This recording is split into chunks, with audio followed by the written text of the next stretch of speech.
gente abrir mão de determinados vocabulários, porque seita tem no Brasil. Tem grupos já se isolando, já vivendo em comunidade no meio do mato, praticando poligamia, fazendo coisas terríveis. E quando a gente chama qualquer igreja, Deus é amor, congregação cristã, adventista de seita, a gente literalmente está jogando eles num campo que é abominável nas ciências sociais, nas ciências de psicologia. Então a gente tem que tomar muito cuidado com esse tipo de vocabulário, apesar de discordar, apesar de achar heresia nessas denominações. Mas, por exemplo, eu sou batista. Para mim, batizar criança é uma heresia absurda. E eu vou chegar a um presbiteriano aqui e vou falar, você é um herege de uma seita e vai Seu pro batismo inferno. não é válido. Não, posso até falar, porque na minha igreja rebatizava. Isso, A gente também. aliás, na verdade, as igrejas que batizam por aspersão são rebatizadas. Né? Anabatista, né? Então, acho que a gente precisa dar um passo a mais, sabe? De inteligência, de saúde emocional, maturidade, até para aprender. A própria igreja adventista, o Rodrigo é uma voz dela. É uma autoridade intelectual da igreja adventista. Ele está dando esse passo de reconhecer outros protestantes, outros cristãos como irmãos, de reconhecer a salvação deles. Por que a gente não pode dar um passo em direção à igreja adventista? E eu não estou dando passo sozinho. Sim. Se a opinião do Rodrigo fosse só do Rodrigo, eu não estaria trabalhando na igreja adventista até hoje. É só fazer uma matemática. Eles já teriam me tirado lá atrás. Sim, não teria feito museu, né? Não teria feito museu, não teria participado de outro. No primeiro, já vimos. Você não é mais, não pode mais. E a gente precisa fazer um esforço de nos afastar, aí sim, desses haters profissionais, mesmo sendo pastores, mesmo dizendo-se teólogos, que atacam todo mundo, que querem criar suas próprias seitas. Porque eles montam páginas na internet e criam... Essa fala sua, Gesta, e essa do pastor Rodrigo é o seguinte. Eu nunca...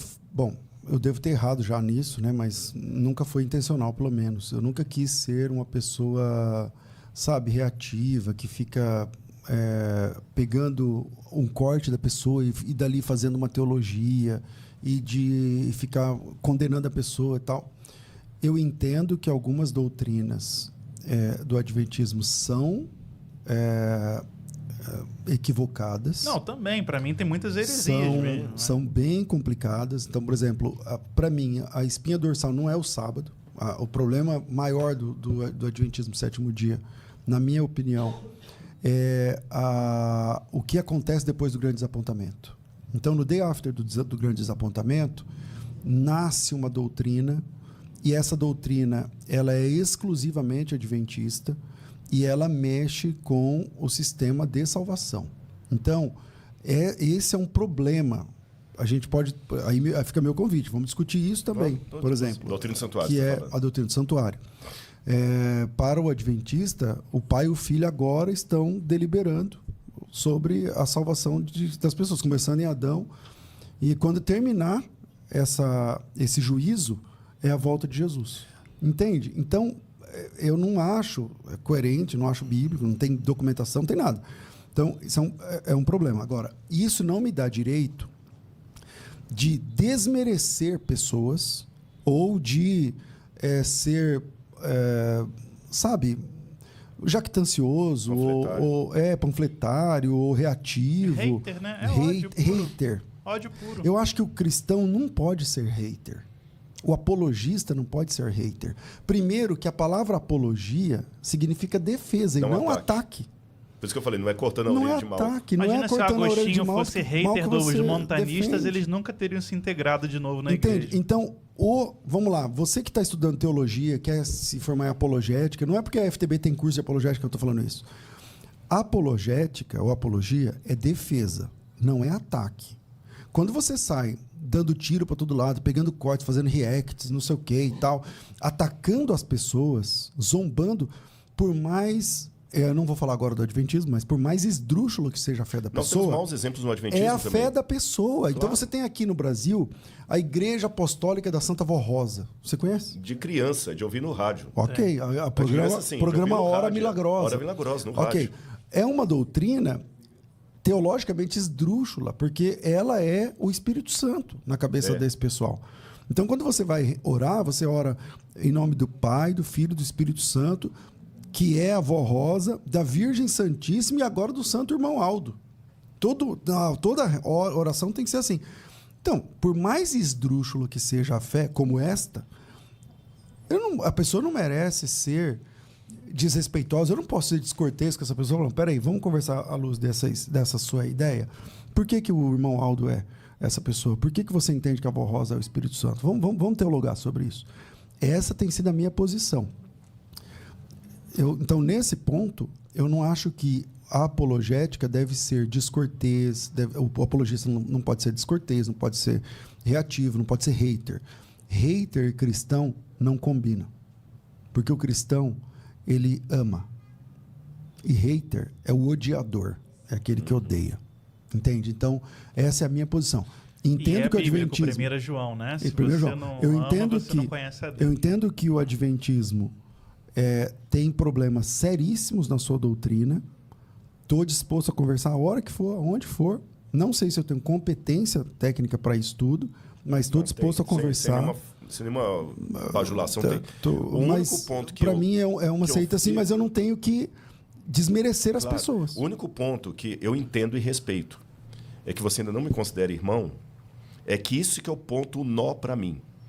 Por que a doutrina do santuário, não precisa responder agora, a gente pode até dedicar mais tempo, a doutrina do santuário, do sábado, qualquer divergência do adventismo, é pior do que a soteriologia calvinista, que você falou determinismo, você foi até... Eu te respondo agora, porque assim... O determinismo você chama de irmão, o Rodrigo não pode chamar de irmão. Vamos lá, na sintonia fina, o calvinista tem o calvinismo supralapsariano e infralapsariano. Você está familiarizado com isso, não? Sim, okay. Mas o pessoal não está. Igual eu expliquei aquela hora, eu acho que é bom... Tá, verdade. Então, vamos lá. O supralapsariano, ele entende que Deus determinou, inclusive, o lapso. Inclusive, a queda. A queda de Adão foi determinada por Deus. Deus está por trás, no fim, da queda, do pecado, não sei o que lá. Ok, esse é o calvinismo supralapsariano. Para o qual subscreve, por exemplo, eu imagino que o reverendo Augusto Nicodemos, talvez. Parece que ele é supralapsariano. Diferente do reverendo Hernandes Dias Lopes, que é infra. O infra entende diferente, mas tudo bem. Mas dentro do calvinismo, supra ou infra, eles não se consideram deterministas. O que eu acho uma contradição de termos. Porque o determinismo é, por definição, a ideia de que Deus determinou tudo. O jogo é de cartas marcadas. Então, a pessoa já nasce salva e perdida. Está acontecendo um estupro nesse momento em algum lugar? É porque Deus quis. Deus quis. Deus quis não. Deus determinou. Mais. Um grupo grande decretou. Que é Deus decretou aquilo. Para mim, isso não combina com o caráter de Deus. Ok? E é a maior prova que vai ter juízo final. Se vai ter juízo final, as pessoas serão julgadas pelo que elas fizeram. Deus é incoerente. Então, não dá. Agora... por que é diferente? Porque dentro do calvinismo, nem todo calvinismo é supralapsariano. E a ideia é no ordo salutes. O sistema salvífico é o mesmo, mas um vai dizer assim, mas o decreto está na Bíblia? Tá. A eleição está na Bíblia? Tá. E porque a Bíblia trata da eleição. Está na Bíblia? Tá. Ok. Então, a visão das pessoas sobre a eleição é essa. A visão das pessoas sobre o decreto é essa. Essa é a polêmica do calvinismo versus arminianismo.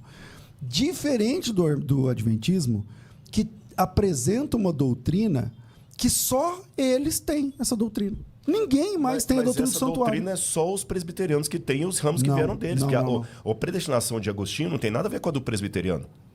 Isso é verdade. Mas outra questão que eu vou te falar tem outros predestinistas. Não, mas da igreja. O Agostinho está no quarto século. Sim, mas é bem diferente. É a mesma coisa pegar a doutrina da Trindade de Santo Agostinho e falar que é a mesma nossa. Assim, só para os calvinistas não ficarem chateados... Gente, é só um exemplo. Viu? Isso aí nem é no calvinismo em si. Isso aí é no gomarismo, né? Qual é o grande decreto da eleição? Gomaros fala, o grande decreto da eleição que Deus determinou a fé para que as pessoas fossem salvas. E tirou a fé de quem iria para o inferno. E Armínio, no mesmo corredor, ensinava o contrário, que o grande decreto da eleição é Deus ter enviado seu filho para morrer pela humanidade. Né? Antes dessa sistematização de Beza e da Universidade de Genebra do calvinismo, você tinha uma ampla consecução de pensamentos. Por isso que a gente fala que Armínio ele vem de uma linha reformada também, mas discordou dessa sistematização de Beza para frente dentro da Universidade de Leiden. Era um problema de professores que se detestavam e que geraram arminianismo e calvinismo. Só